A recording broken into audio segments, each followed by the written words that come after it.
Good evening, everyone. Here we are once again, our second Monday of the month, and as usual, we have our meeting in English, and as we do it every one Monday every month, we have the prayer that we're going to do in a few seconds. Then we're going to have a reading and a brief comment and discussion about the message, the inspirational message, who will be read and talked about by Nancy today. It's from the book Our Daily Bread, chapter number 103, and she'll be here very shortly.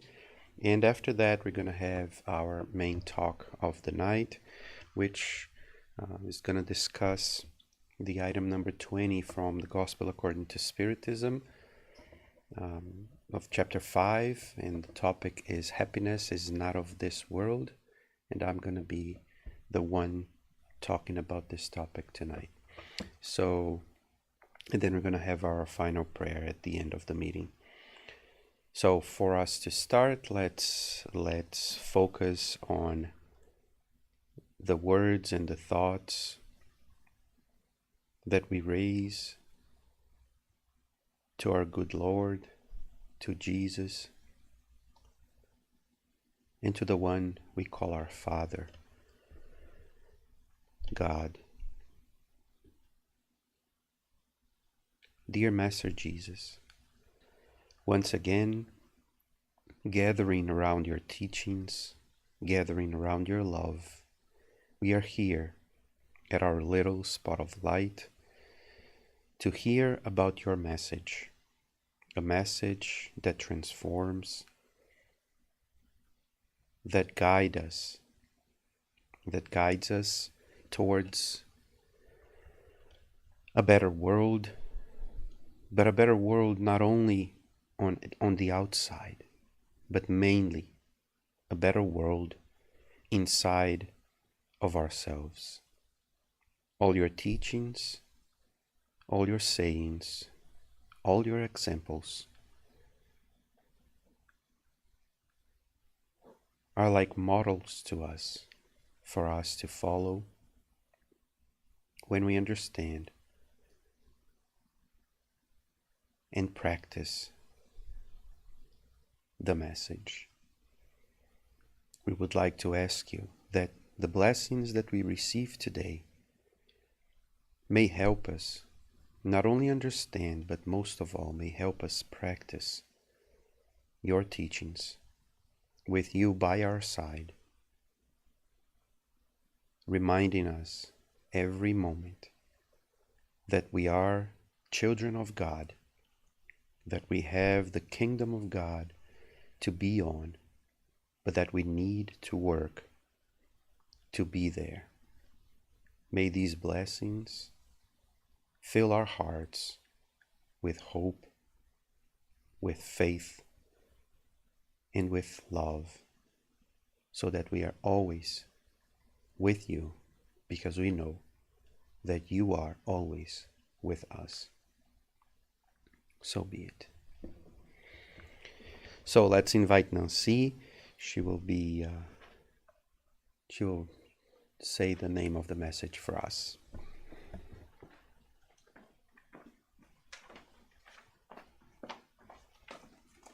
Good evening, everyone.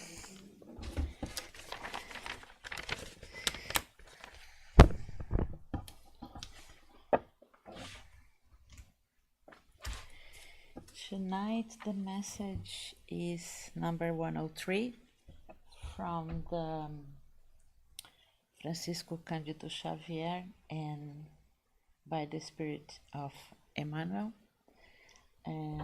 And the name of the book is Our Daily Bread.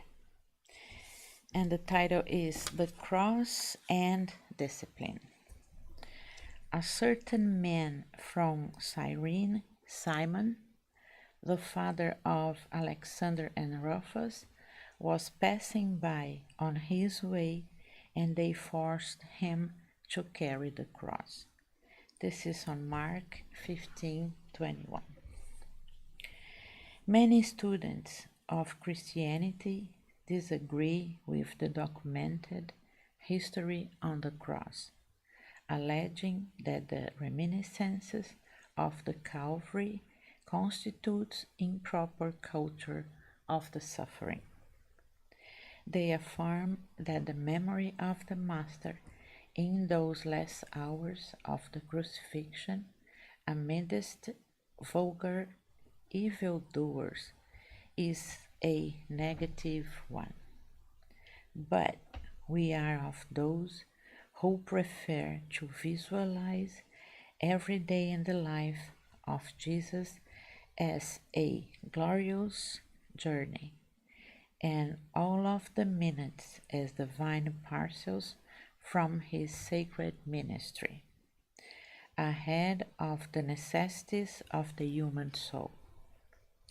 Every hour of his presence among the people is characterized in a particular beauty, and the instant of the shameful cross is replete of majestic symbolism. Various disciples weave extensive tales regarding the cross of the Master, and they usually examine with theoretical particulars the imaginary logs they carry along with them. However, only the one who has actually shouldered the cross of redemption, that is his responsibility, is the one who has achieved the strength of denying himself in order to follow in the footsteps of the Divine Master. Many persons confuse discipline with spiritual illumination.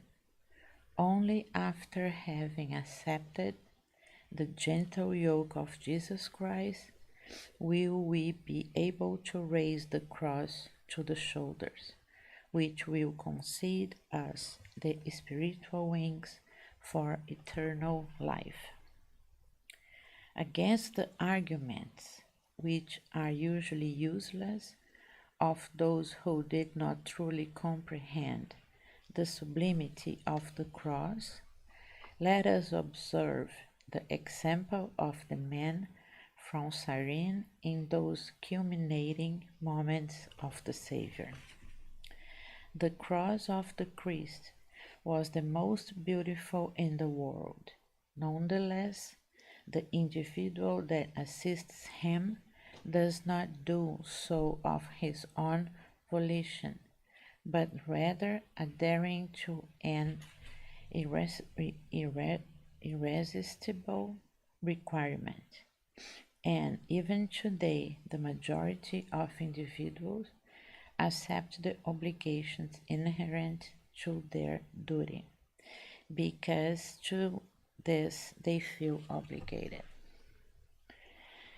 Well, this message talks about the last minute of Jesus, and it's hard to me.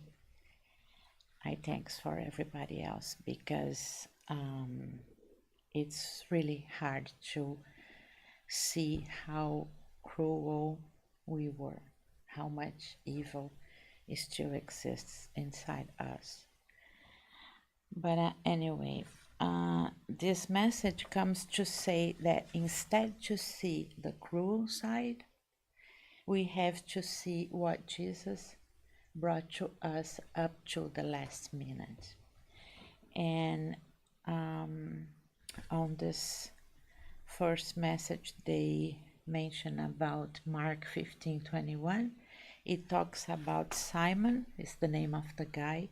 He was from a city called Cyrene, and when Jesus were walking with the cross on his shoulder, he was really exhausted, and he fell on the floor. And somebody came to this guy, Simon, and asked him to help Jesus carrying the cross. And he said, "I'm sorry, I can't, I'm so busy." And the guy said, "Well, you have to do it, please obey." and the guy started to helping him. And when they got close to up to the hill, the mount, this guy Simon told Jesus, "I'm sorry that I said I couldn't help. It's because my daughter is at home and she's blind and deaf and she needs my help." And Jesus, in a very kind of way, even on that situation, suffering and with the cross, he said, "Well, keep your faith and just look at him with a very kind of way." And then the end of the story we know, and Simon go back home. When he went home, when he get there, his daughter was talking. He said, "Oh, hi, Dad." And he said, how it comes, you know. And she saw him. She was blind. She was deaf. How could she be that way?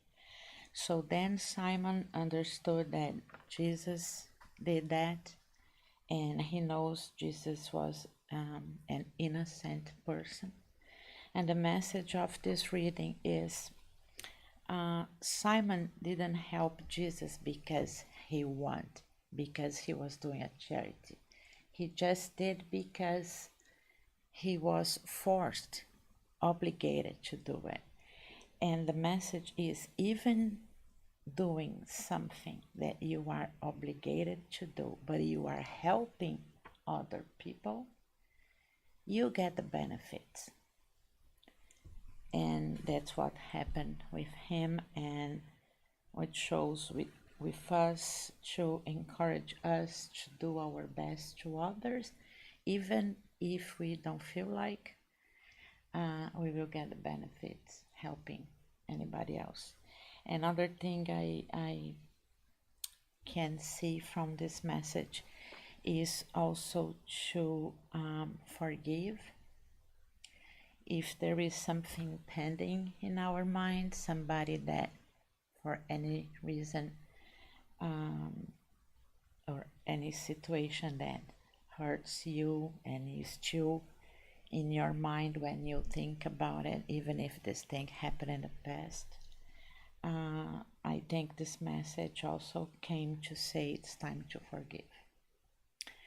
That's what I understood. So thank you very much for your attention. And let's ask Mackenzie for tonight's reading. Thank you.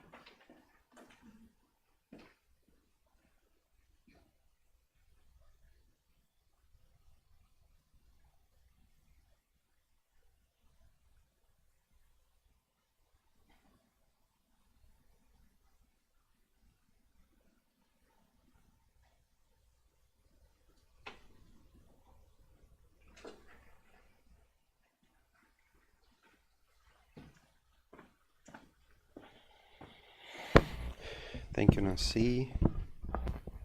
And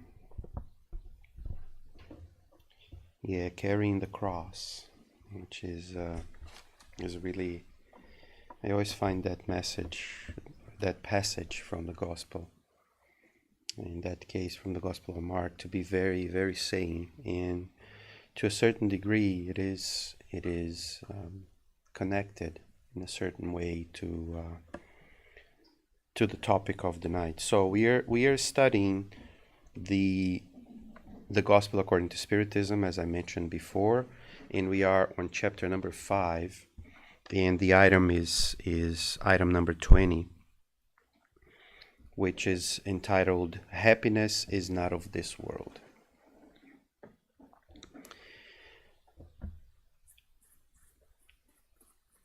It's a message that was written in 1863 by a cardinal from Paris, had died at the time, of course, and his name is Francois Nicolas Madeleine, and it's a very interesting message. But before we get to it, I'd like to reflect a little bit of what happiness really means.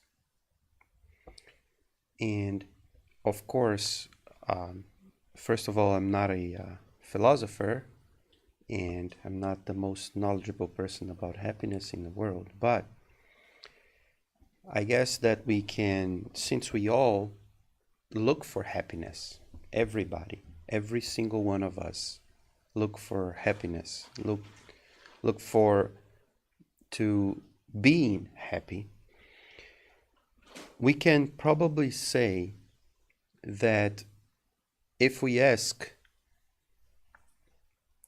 every single person in this world what happiness is, although we might get answers that are similar, they are very close, they will be different. There will be an essence that may be similar, but it will be different. So we would get 7 billion different answers for what happiness is. But I would like to say more. That if we ask them and ask ourselves, what is happiness? And then we record that answer. And then we ask that same question 10 years later. And what is happiness? I am pretty sure that our answer will be different. Unless if we have been actively thinking of what is happiness. If we don't think about what happiness is, it will probably be a different answer in 10 years. Why do I say this?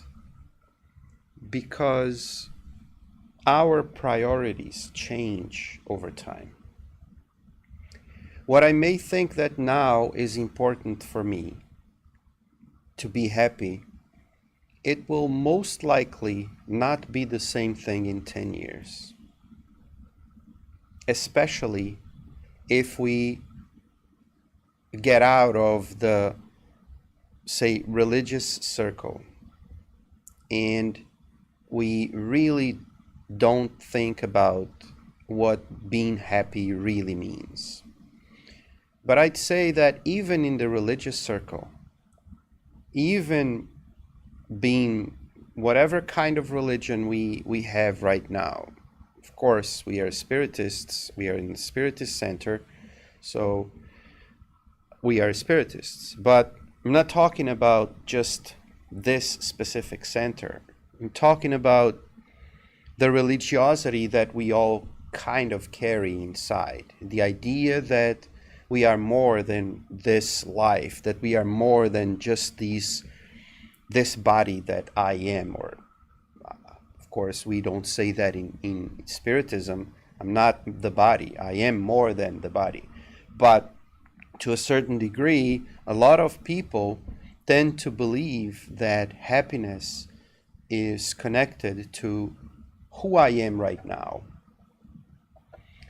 And if we,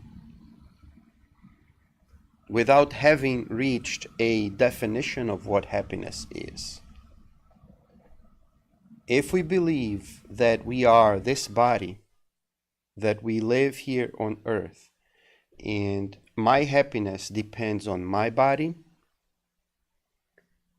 the title of this message couldn't be more accurate. Happiness is not of this world. Why? Because there is only a few things in life, in our material life, that last more than 100 years. Are stones or matter that really don't do anything. They just stay there. A few animals live longer than 100 years. Not too many. A few animals. And a turtle is a good example of that. But a turtle is almost a stone, right? It almost doesn't move. It almost doesn't, it's heavy. It has a almost a casket around it, right? And when it's afraid, it goes on the inside, so it looks like a stone anyways.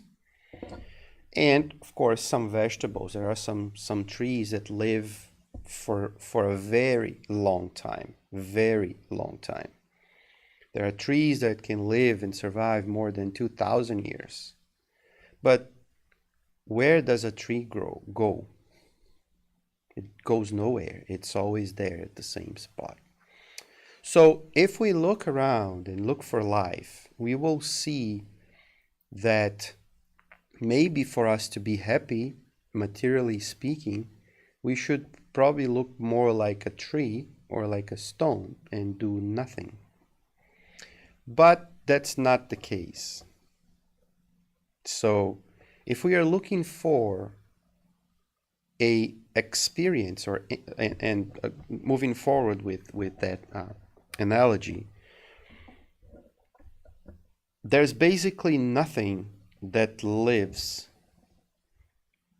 or not basically nothing that lives will last forever. It will die at one point, materially speaking. And by dying, or to die, it will have to slowly but surely waste their energy. With the wasting of our energies, there will be decay, there will be diseases, there will be problems that are connected to the physical world. Therefore, if we are expecting happiness to be connected with material things,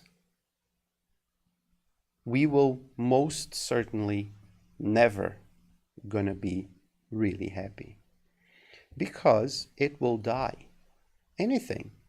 Oh, I'm so happy that I got an iPhone, right? Then a year later, less than a year later, then you're not happy anymore, because it's slow, because you need to get the newer version. Everybody now has it. Or, oh, I have this plant and oh, it dies. Or it doesn't matter what it is. It may last a few days, it may last a few years, but it will come to a point where it ends. And we need to keep replacing these things, if we want to call these things. And depending on how we deal with these things, it's going to be not a source of happiness, but a source of unhappiness or a source of worry. Because I'm so worried that I'm going to lose it, that thing that was supposed to bring me happiness is bringing me stress.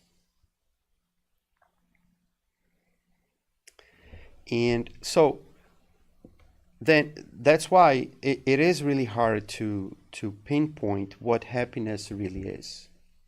Because we tend to locate happiness on a level of joy, let's say.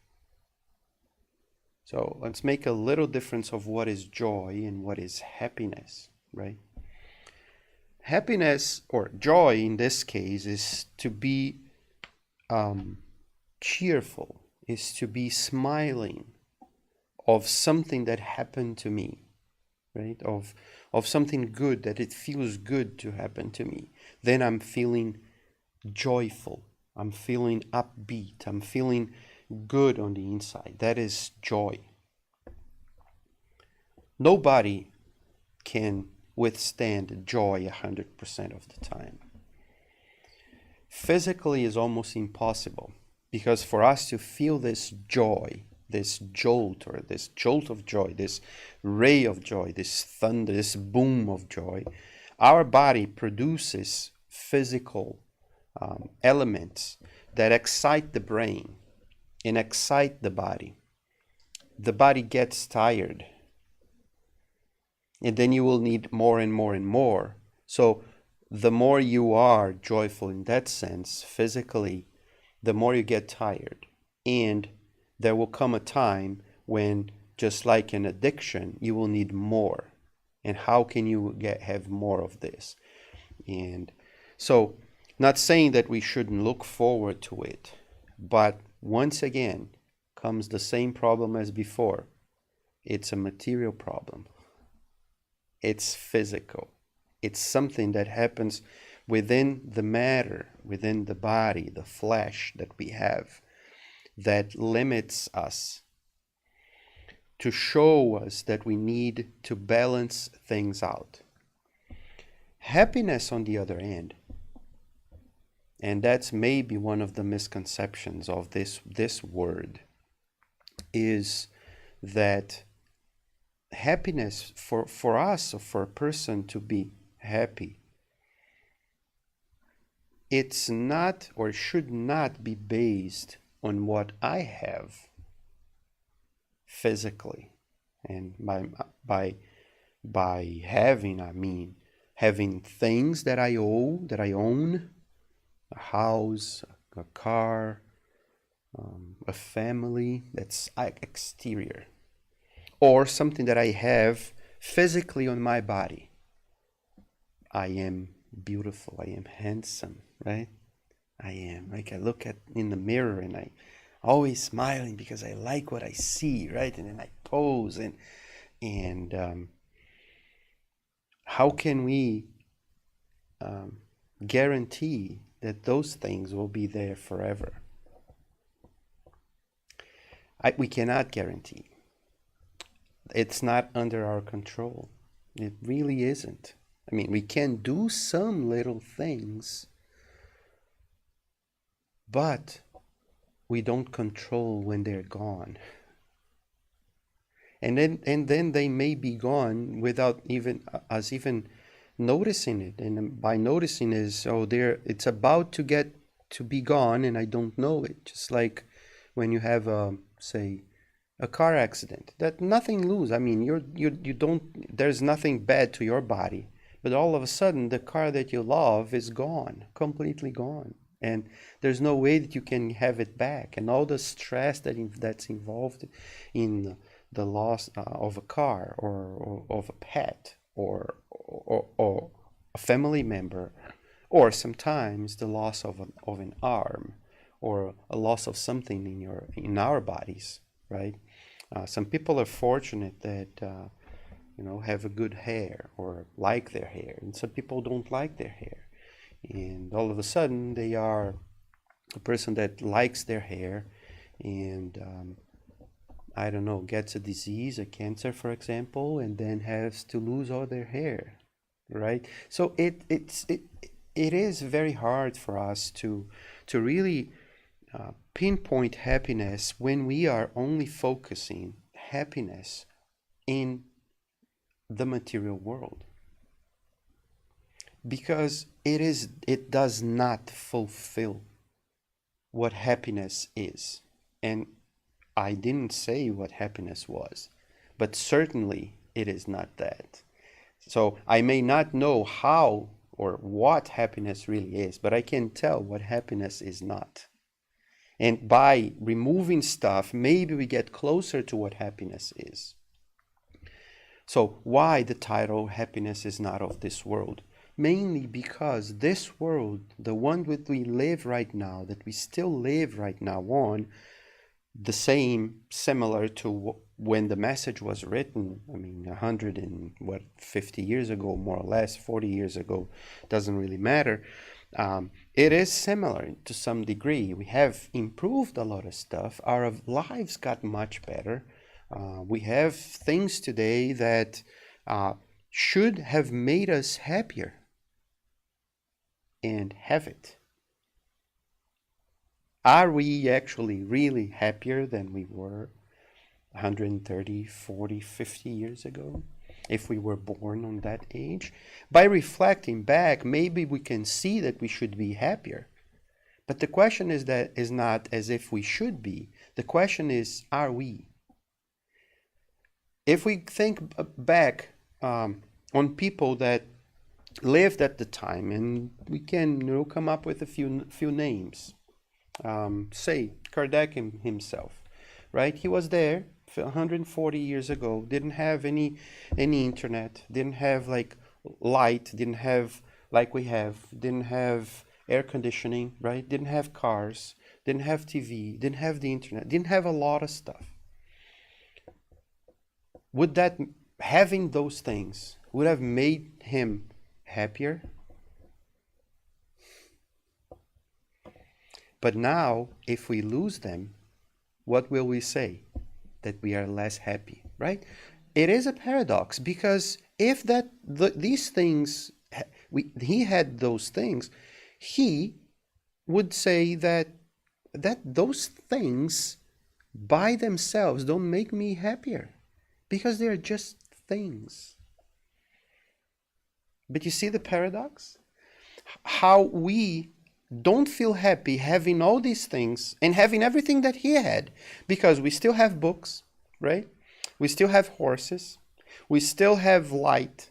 We still have a lot of things that he had. We just don't use them anymore as they were used in the past, but we still have them, right? Now we moved on to having more things.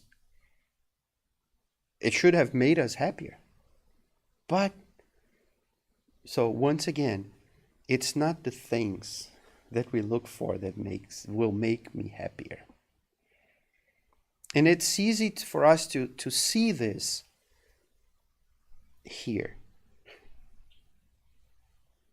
But once we put in our lives, and something that we have, we don't have it anymore, it takes away from us happiness.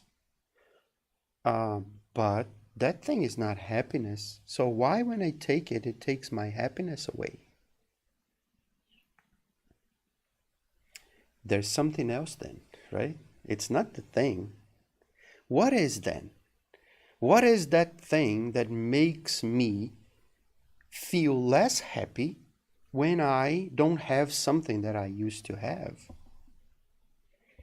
And it will not be the thing. So it needs to be something that's in between that thing and me. And what is it that is between that thing that I have, be it my looks, be it my clothing, be it my family, my car, the center that I go to, the city I live in? Doesn't matter what it is. Anything that's outside of ourselves. What makes me happier or less happier by being there or not being there? Is it the thing itself? Or is it something inside me that makes me feel so attached to that thing that when that thing is not there anymore, I have this feeling of attachment to that thing that I don't know what to do with? So this attachment to things is almost, to a certain degree, the opposite of what happiness is. Almost the opposite. Feeling attached to something is almost the complete opposite of being happy. And by that, I mean a simple question with not a simple answer, but a simple question. What would happen if I didn't have Spiritism anymore?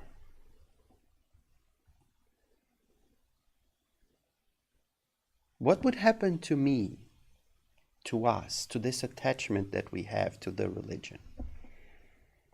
Are we attached or not? This is a personal question. It's a question for us to think about, because remember that by being Spiritist, we are certain that we have lived before and that we will live after, right? Before, very unlikely, very, very unlikely, I was a Spiritist, because it's such a new religion that's almost impossible that I was a Spiritist before. And what is the probability of me being a Spiritist in the next life? If we take by what we have right now, there's a chance, but also there's a chance that we're not going to be Spiritist as well. Because if we consider the 7 billion people in the world, knowing that spiritism is, let's put these numbers high. Let's say that we have 100 million spiritists in the world. There's not even close to that. Not even close to that. That's less than 1%.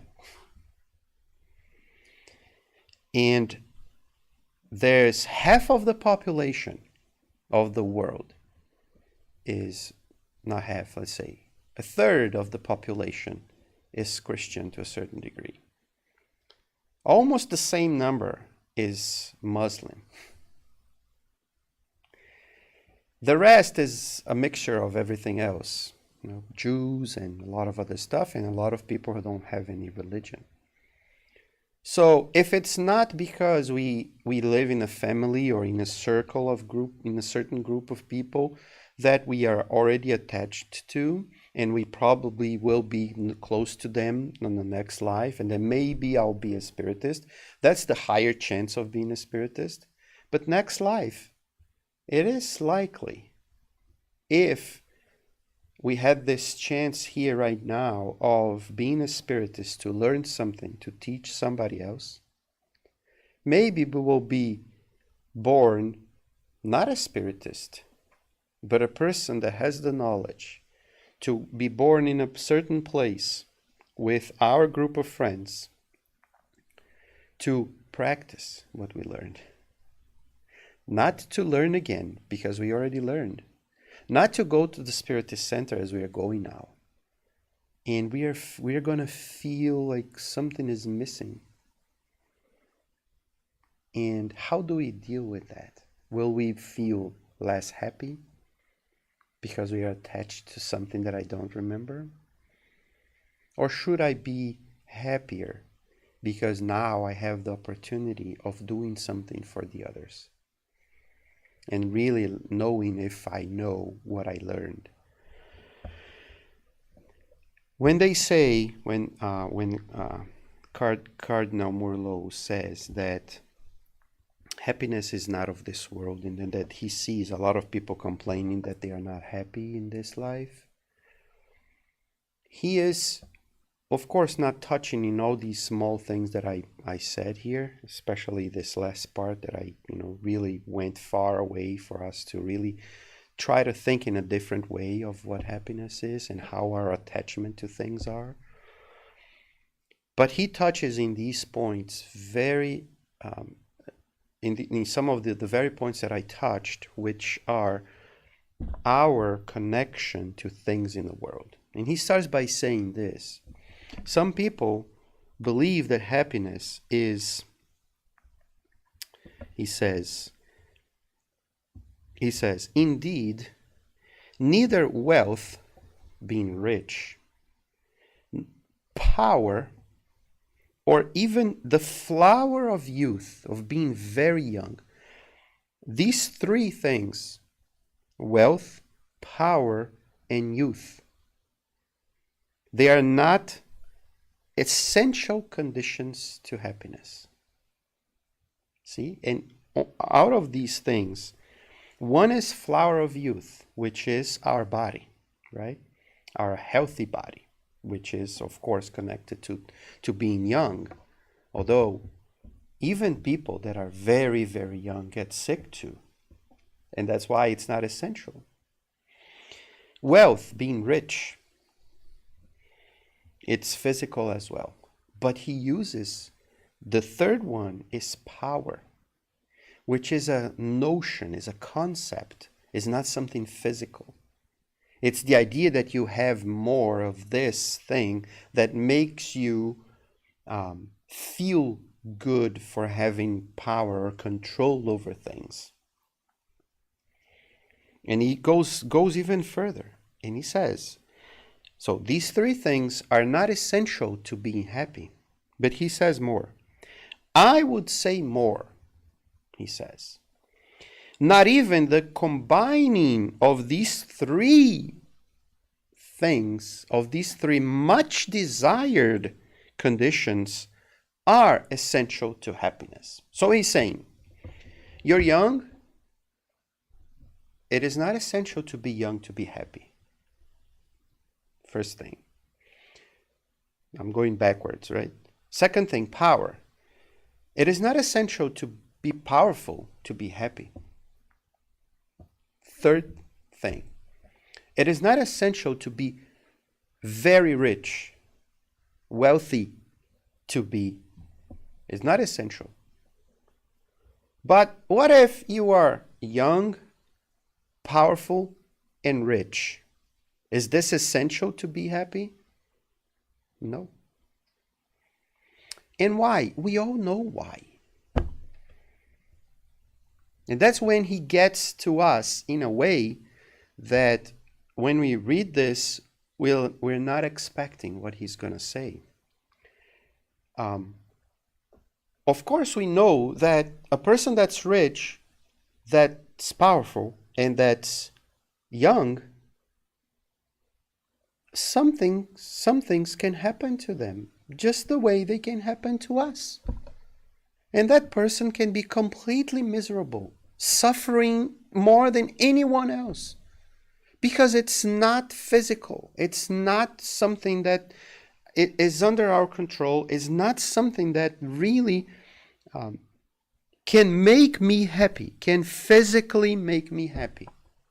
And even if it can, for how long? That's the other thing. Even if my richness, my wealth can make me happy, for how long can it make me happy? For how long can my phone make me happy? For how long my youth can make me happy? And probably you heard this or you said this yourselves, like I heard a few times and I thought about it a few times, is, oh, what if I had a body of a 20-year-old with the head that I have right now?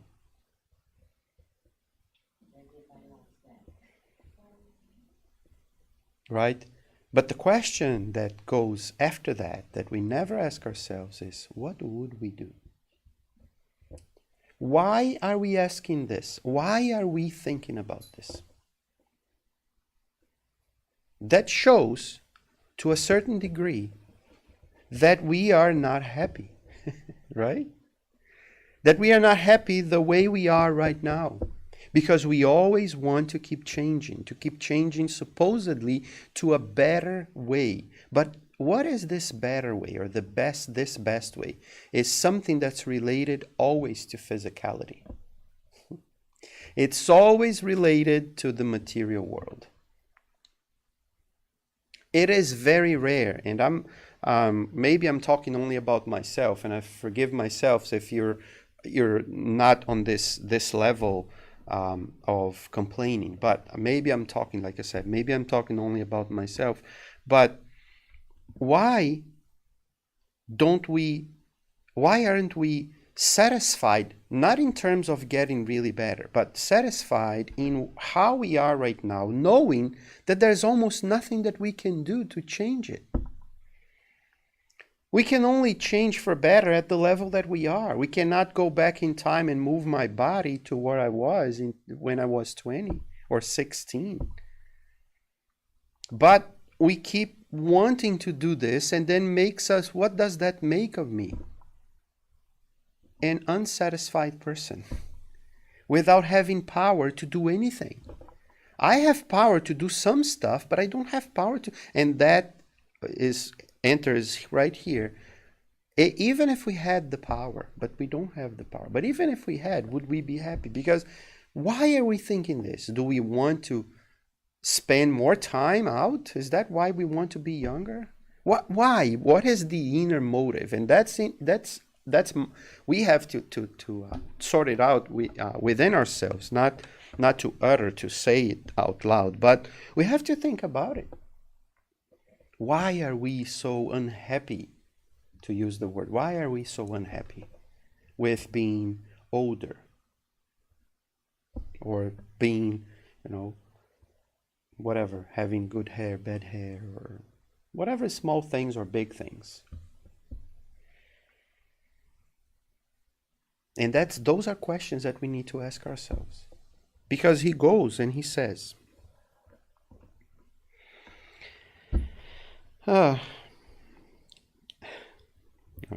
just shut down here.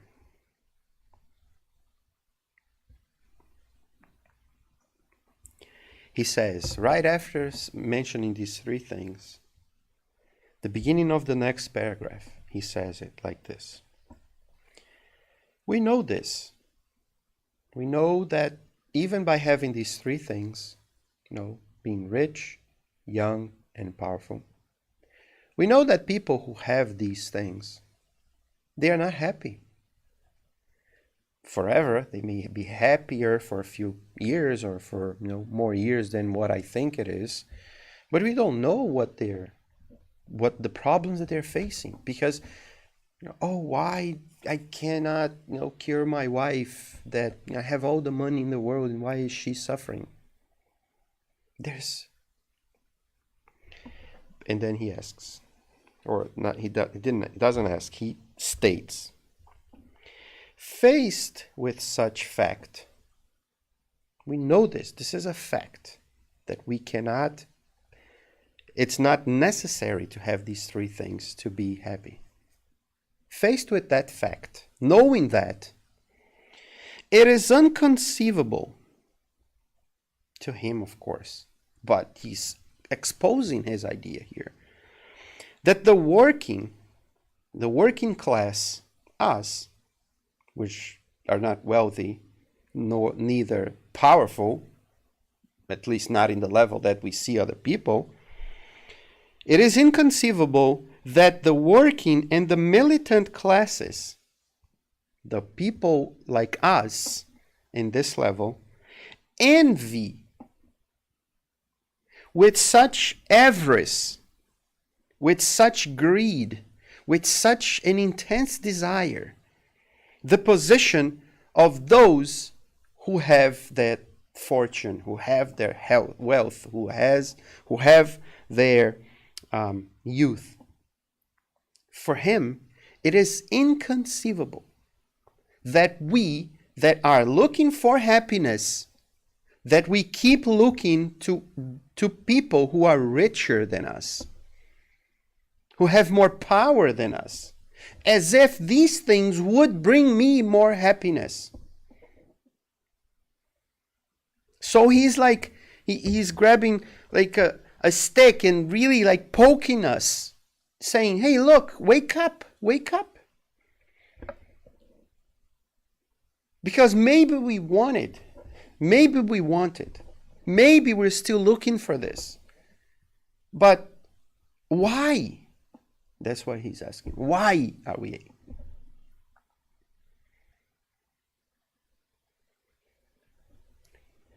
And that's why this text, although it may look simple, and it certainly looked simple to me a few times, it brings this level of, when we really like stop to really think about it. And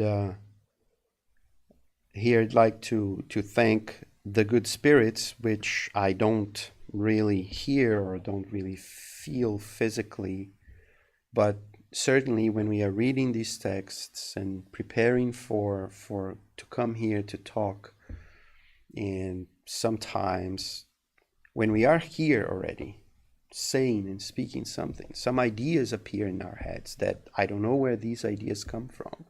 So certainly are, inspirations from the good spirits who are trying to make not you but me understand better what I'm reading, so that we can have this conversation about these topics that need to be dear to our hearts, that need to be within ourselves. When I said that, when I had the idea, or somebody blew in my mind the idea of Kardec living 150, 60 years ago, and not having all these things, I thought I was saying something, but I was saying something else. I mean, I was just reflecting on the past, and then all of a sudden, we can clearly see that he would have used all these things that we have today to do something. But those things would not make him happier. But we today, and not only today, at that time as well, and now and years from now, we are always looking for things that we don't have instead of using and really enjoying and really taking the time to have fun with what we have. And by having fun, I'm not saying that we need to be, like I said, joyful all the time, but be glad, be thankful for what we have, instead of being complaining of what we have not. And that's another way of looking at why we are not so happy in this world. It's because we tend to look up and see what we don't have, because people that are up there have more than we do. And we forget to look down to see how many more people have way less than we have. In this, look, I'm just at this comparison right now that I just made is just physical, only talking about material things. Not even talking about why don't we envy Chico Xavier in the terms of we envy what he did and the result, but we don't envy how he got there. Right? Or we use the example of whatever big name we like or we admire, but how did these people get to where they got? How hard they worked. How tough were their days. So we look at a president, for example, right? The closest to us that just got out a few years ago, Obama. Not talking about politics, I'm just talking about a man. Whatever he did, if you like it or if you don't like it, it's 8 years, was 8 years from the moment he got in to the moment he got out. Can you imagine what is to be president of this country and go through the pressure of being a president of this country? And how do you deal not only with this pressure, but he is a family man. He has 2 daughters, and he has the same problems that I have, that you have, that you have, that you have. The same problems, because they are not different. They are not angels. They are kids growing up. But what do we want from Obama? We want the fame, probably. When we look for, I'm not saying that we want, but you get the idea. When we look for the power, for the wealth, we look for the exterior. We don't know what's on the inside. So we look as if everything is perfect.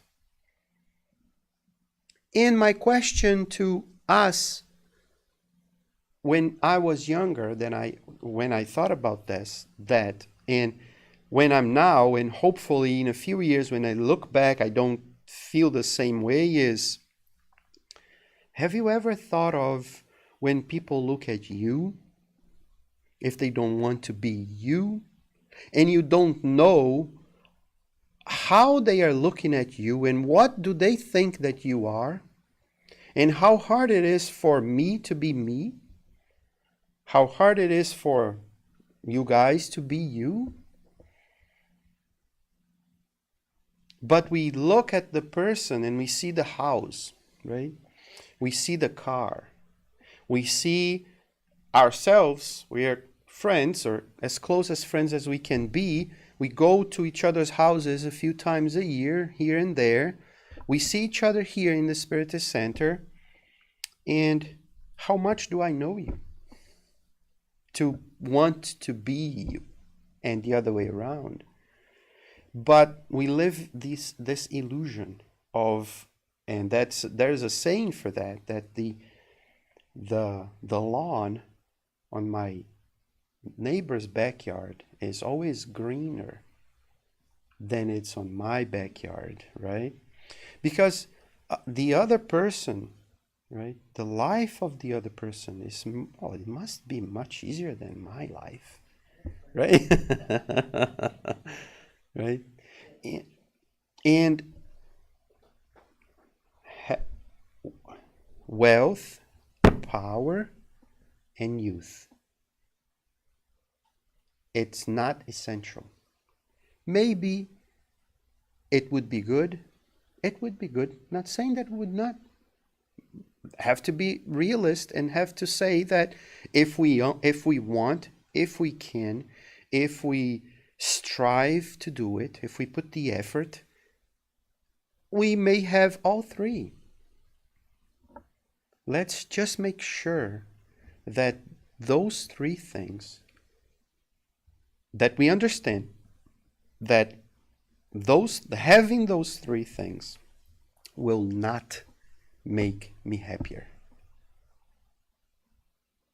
It may be give me more things to plan around. It may maybe give me something that I really want physically to have in my house. But a person sometimes works so much to have all these things that they don't have even time to use it. So where do they find happiness?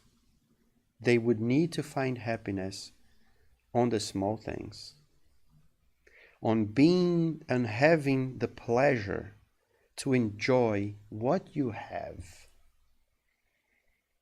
to give back what you have or what you are or who you are to either your family, to give back to the community, to teach somebody, to take something from me and feel useful. The simple fact that we are working, and when we go visit people on hospitals or on elderly homes, elderly care, that we see those elderly people there, they are happier when they are with other people around, not than when they have things on their laps, but when people are around. So our happiness is more connected to the way that we live and to the way that we deal with the things that we have or don't have than to the things that we have or that we don't have. It's the way we deal with these things that will make me feel more happy or happier or less happy. It's not the things themselves, but it's how I deal with these things. Oh, and what if I don't have my arm anymore? I maybe feel sad, which is different than not being happy. I am going to feel sad for a while because I'll have to learn a new process. I'll have to learn a lot of things. But once I go through this, and if I face this with an upbeat idea, with that thing that says, I don't need this to be happy, I will adapt. I will miss it. And there's nothing wrong with missing it. Nothing wrong. But the way I deal with it is different. But it's a decision. It is a decision. It is a personal decision. I cannot give it to you. You cannot give it to me. Nobody can give to the other one that sense of being happy even when you don't have something. We have to learn how to deal with it. And that's why it is so important. And to finish the talk, I want to tell a brief story of this person, this couple. I think I heard this on a podcast a while ago. I don't remember where it was, but it was a true story. It is a true story.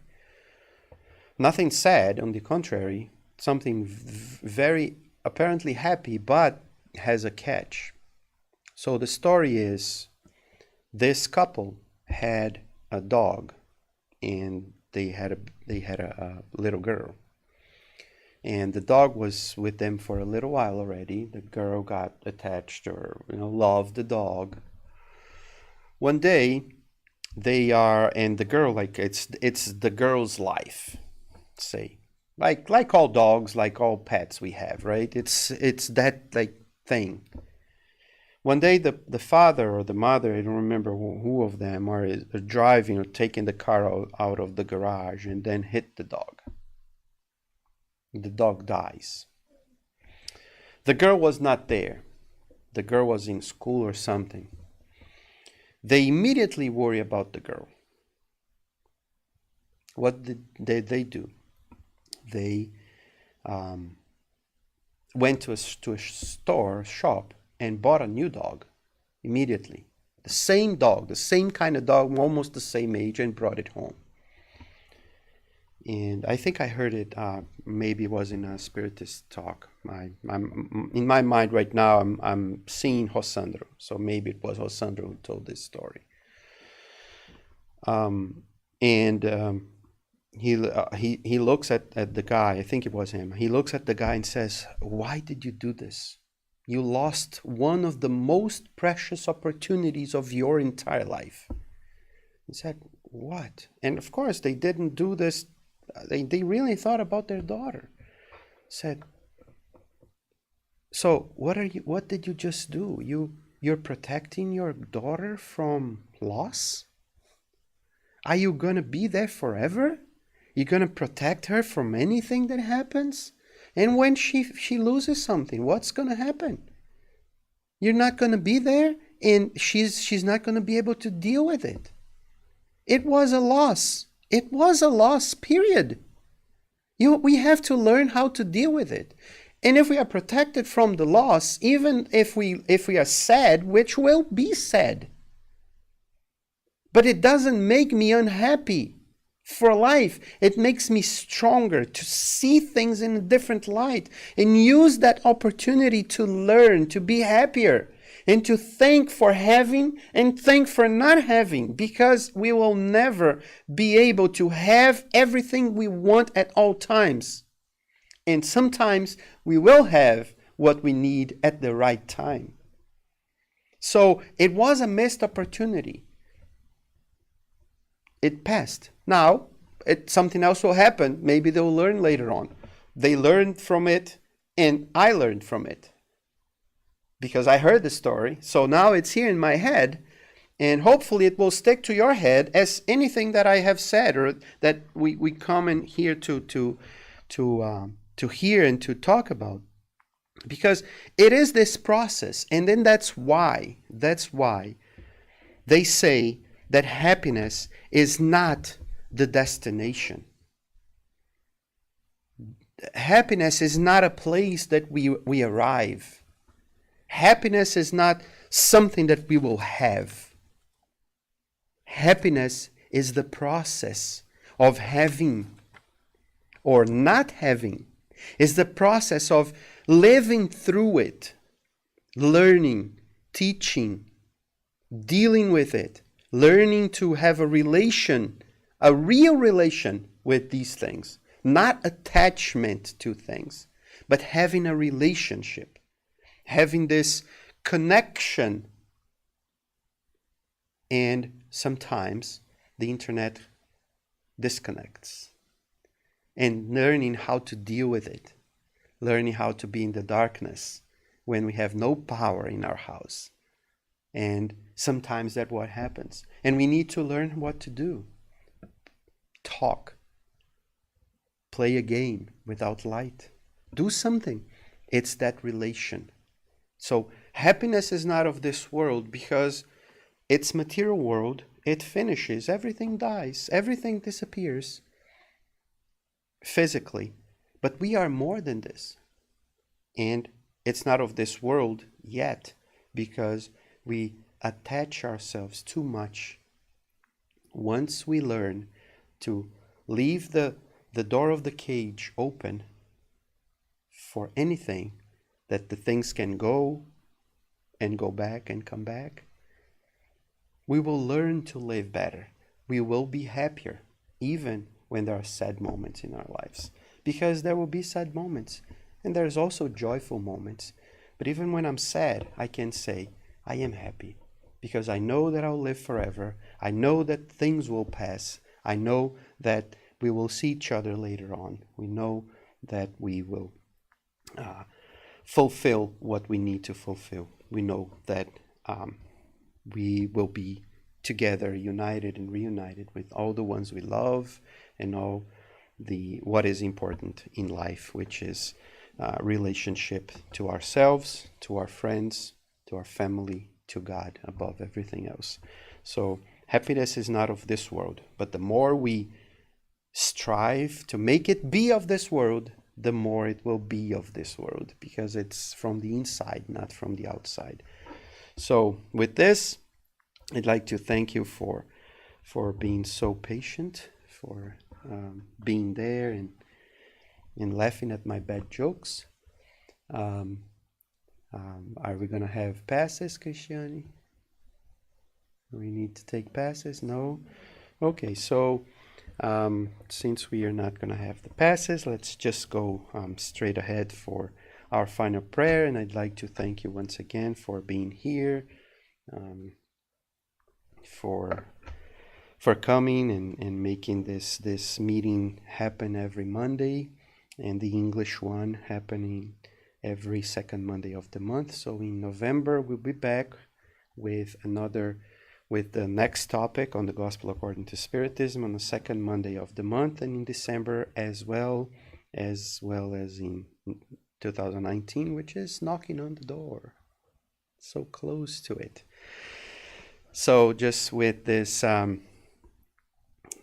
let's just do our final prayer, just thanking Jesus, thanking God, thanking the good spirits that are always with us, inspiring us, giving us this strength to keep moving with the ideas that Spiritism bring to us, with the reflections that we are able to make on the teachings of our dear friend Jesus. And may these teachings go really deep within our hearts, that we can feel them, that we take these teachings for ourselves, that we learn that when we are in difficulties, that these are the teachings that we need to understand, and not only to teach these to other people when they are suffering, because we all know that we also will and suffer as well. So I'd like to thank you, dear friend, for opening our hearts and opening our minds to understand the message that applies to all of us. May your love, your compassion, your peace be upon us and upon our whole family, be it here close to us, be it far away, and also to the ones that had already passed away and are there on the spiritual realm, that we all may be connected by the ties of the heart that never extinguish, that makes us all a big, big family. May your love be with us now and always. So be it. Yeah, I guess that's it. Thank you very much. I just want to let everybody know that because of the election day yesterday, the PASSES course that was was going to start. Thank you, Adriana. That was going to start yesterday. It had to be canceled. We completely forgot about the election day, so we couldn't have the course starting yesterday. So when this Sunday we will have it's starting, and then next Sunday It will end, so it's 2 Sundays. But this Saturday is the second day of the Saturday that started this week. So they're gonna have we're having two different courses for people that work on Saturday and can come here and so on. So it's Shirley's and Aline that are giving the course together. So I don't know if anybody is interested still. So there's this Sunday it's the second course start. And remind everyone about the gospel at home, or the God at home, as some people prefer to say, that we can, bring this the idea of the gospel and of a good reading and a good reflection on good readings to our home. So we sit down once a week at the same time to read the gospel according to Spiritism, or any message like the one that Nancy read today. From our daily bread, and then we sit around the message and we talk a little bit about it, so that we can bring a little bit more of light to our home and to our neighborhood. Remembering and reminding everyone that our meetings are, everybody knows here, but Mondays to Wednesdays, starting at 7. Monday is this meeting that we had, and then Tuesday we still have the fraternal counseling from 7 to 8:30 with passes as well. On Wednesdays we have the Spiritist study with the study group here. Right now we're studying the parables of Jesus. Then on Thursdays there's the mediumship meeting, but that's an internal meeting. It's not open to the public. And then on Saturday we have our the youth group and the kids, with Hendrik for the youth group, and Shirley's, and right now it's only Shirley's with the kids. And at night we have our regular meeting.